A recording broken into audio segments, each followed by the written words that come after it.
আধার জমি একাই আমি খুঁজি গো তোমায়, হাত ধরে পারে করে নিও গো আমায়। নমস্কার, ধর্মের আড়াল এই চ্যানেল থেকে আপনাদের সবাইকে আন্তরিক শুভেচ্ছা জানাচ্ছি। স্বর্গ কোথায়, নরক কোথায়, এ আমাদের চিরকালীন প্রশ্ন। কেউ স্বর্গের সুন্দর রূপ বর্ণনা করে বলেন যে স্বর্গ উপরে আছে, অন্য কোনো গ্রহে আছে। আবার নরকেরও সেই রকম ভয়ঙ্কর রূপ বর্ণনা করে বলে নরক নিচে আছে বা অন্য কোথাও আছে। এইভাবে স্বর্গ নরক নিয়ে আমাদের মধ্যে দ্বন্দ্বের শেষ নেই, আমাদের মধ্যে ভয়ের শেষ নেই। আর যেখানেই ভয় সেখানেই ব্যবসা, সেটা পরে আসছে। আচ্ছা, আপনি একটু তাকিয়ে দেখুন তো রাস্তার দিকে, যেখানে দেখবেন যে একটা ঝুপড়ি, সেই ঝুপড়িতে কয়েকজন মানুষ বাস করে। সেখানে একটা নবজাতক শিশু এসেছে, 2-1 মাস বয়স বা 6 মাস 7 মাস বয়স, এইরকম একটা শিশু আছে। আবার ওই ঝুপড়ির ঠিক পাশে একটা 9তলা বিল্ডিং। দেখুন, ওই 9তলা বিল্ডিং এর এসি রুমে ওখানে কিন্তু একটা বাচ্চা আছে বা একাধিক বাচ্চা আছে। এই দুটো বাচ্চাকে কম্পেয়ার করুন, এদের জীবনযাত্রাটা কেমন হচ্ছে। ওপরে যে 9তলার ওপরে জন্মেছে, সে রূপোর বাটি আর রূপোর চামচে করে উন্নত মানের বেবি ফুড খাচ্ছে, খেতে চাইছে না, জোর করে খাওয়াচ্ছে।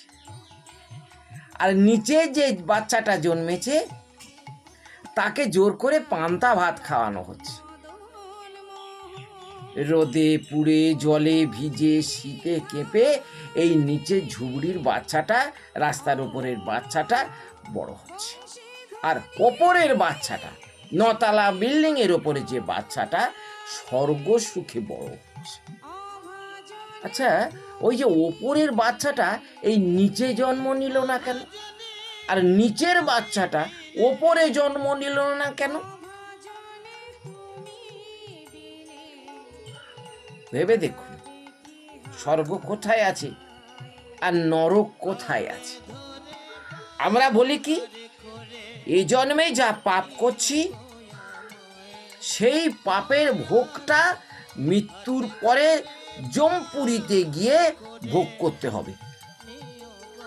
সেখানে যমদূতেরা কেউ গরম তেলে আমাদের ভাজা ভাজা করবে, কেউ বা মাথায় ড্যামস মারবে, কেউ বা করাত দিয়ে আমাদের দ্বিখণ্ডিত করবে।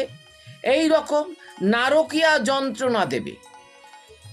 বেশ ভালো কথা, আমরা মেনে নিলাম, তর্কের খাতিরে মৃত্যুর পরে এই সব করা হবে। আচ্ছা, একটু ভেবে দেখুন তো, একটা জীবনে একটাই মৃত্যু তো, তাহলে এই একটা জীবনে যা পুণ্য করছি তার ফল পাবো, আবার এই একটা জীবনে যা পাপ করছি এক জীবনেই সেই পাপটা ভোগ করবো। তো একটা জীবন যে পাপটা করছি এই জীবনে, পরে আর একটা জীবন পাবো, সেইখানেতে ভোগ করব, পাপ পুণ্য ভোগ করব। তো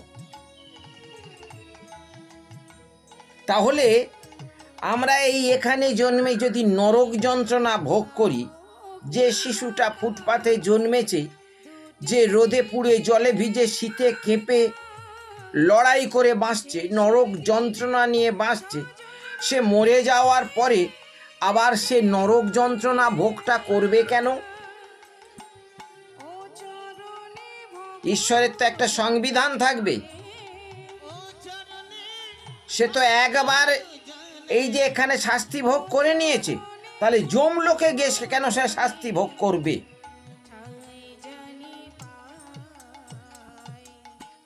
এখানে যে স্বর্গ সুখ পেয়েছে, সে আবার মৃত্যুর পরে গিয়ে স্বর্গ পাবে কেন? তার কর্ম অনুযায়ী স্বর্গ পেয়েছে, কর্ম অনুযায়ী নরক পেয়েছে। তাহলে এক পাপে দুবার শাস্তি পাবে কেন? ঘ্যাবলাটা কোথায়? ঘ্যাবলাটা ওই জায়গায়, তোর বাবা মারা গেছে, তুই যদি ভালো করে শ্রাদ্ধ না করিস তোর বাবা নরকে যাবে। শুধু নরকে যাবে বললে হবে না তো, নরকের ছবিটাও রচনা করা হয়ে গেছে। এইভাবে তোর বাবা আত্মাকে মারবে, ড্যামোস দিয়ে আঘাত করতে করতে শাস্তি দেবে। আর তোর বাবা চিৎকার করবে, তোর মা চিৎকার করবে। কিন্তু তুই যদি শ্রাদ্ধের সময় এটা করিস ওটা করিস, টাকা পয়সা দিস, দান করিস, বামন বৈষ্ণবের দান করিস না, তাহলে তোর বাবার আর কোনো শাস্তি হবে না। একেবারে স্বর্গে গিয়ে চিরদিনের জন্যে বসবাস করবে। এটা একটা ধান্দাবাজির গল্প। তাই আমাদের সামনে স্বর্গ এবং নরক বিষয়টা তুলে ধরেছে। স্বর্গ এবং নরক বিষয়টা তুলে ধরে মানুষকে বিভ্রান্তি করে ব্রাহ্মণ এবং বৈষ্ণব সমাজ আমাদেরকে লুটে পুটে খাচ্ছে। সহজ সরল কথায় আমাদেরকে লুটে পুটে খাচ্ছে ব্রাহ্মণ বৈষ্ণব সমাজ। আর আমরা নরকের ভয়ে যে যার মতো খরচা করছি। কিন্তু একটু আমরা যদি বুঝবার চেষ্টা করি স্বর্গটা কোথায় আছে আর নরকটা কোথায় আছে, কোথায় চিত্রগুপ্ত আছে, কোথায় যমরাজ আছে। আপনার আমার শরীরের মধ্যে চিত্রগুপ্ত, আপনার আমার শরীরের মধ্যে যমরাজ আছে। আমরা আমাদের নিজেদেরকে শাস্তি দেব, নিজেদেরকে প্রাপ্তি দেব, আর কেউ কিছু করতে পারবে না। হাজার পালা কীর্তন করলেও আমার আত্মা মুক্তি পাবে না, আর না করলেও মুক্তি পাবে না। আমার কর্ম অনুযায়ী আমার মৃত্যুর পরে পুনরায় এই পৃথিবীতে আসব। আমি আগের জন্মে কেমন কর্ম করেছি সেই রকম ঘরে আমি জন্ম নেব। সেখানেই আমাকে, যদি আমি ভালো কর্ম করে থাকি, ভালো সৎ মানুষের ঘরে জন্ম নেব এবং সেখানে স্বর্গ সুখ ভোগ করব। আর যদি খারাপ কর্ম করে থাকি তাহলে সেই রকমভাবে জন্ম নেব, জবরি জন্ম নেব বা অন্য কোথাও। এটা গীতাতে স্পষ্ট করে বলা আছে। যে ব্যক্তি সাধনা করতে করতে, অর্থাৎ কর্ম সাধনা করতে করতে, কর্ম একটা সাধনা, সাধনা করতে করতে যদি তার পথভ্রষ্ট হয় তাহলে কিন্তু সে খণ্ড মেঘের মধ্যে ঘুরে বেড়াবে না। ভগবান শ্রীকৃষ্ণ সেই কথা বলছি, প্রমাণটা দেখুন। সে ভালো ঘরে জন্মাবে। ঠিক উল্টোটা ভেবে নিন, ওই মানুষটা যদি খারাপ কাজ করে থাকে, ভালো কাজ না করে, কর্ম সাধনা সে যদি না করে, তাহলে সে নরকে জন্মগ্রহণ করবে, খারাপ ঘরে জন্ম নেবে এবং নরক ভোগ করবে। আমার সাধ্যমতো আপনাদের বোঝাবার চেষ্টা করলাম স্বর্গ কোথায় আর নরক কোথায়। স্বর্গ এবং নরককে নিয়ে আমাদের যে বিভ্রান্তি আছে, আমাদের যে ভ্রান্ত ধারণা আছে, আমাদের যে দ্বন্দ্ব আছে, এই দ্বন্দ্বটা ত্যাগ করুন। স্বর্গ নরক এই পৃথিবীতে আছে। কর্ম অনুযায়ী আমরা অবশ্যই স্বর্গ ভোগ করব অথবা নরক ভোগ করব। নমস্কার।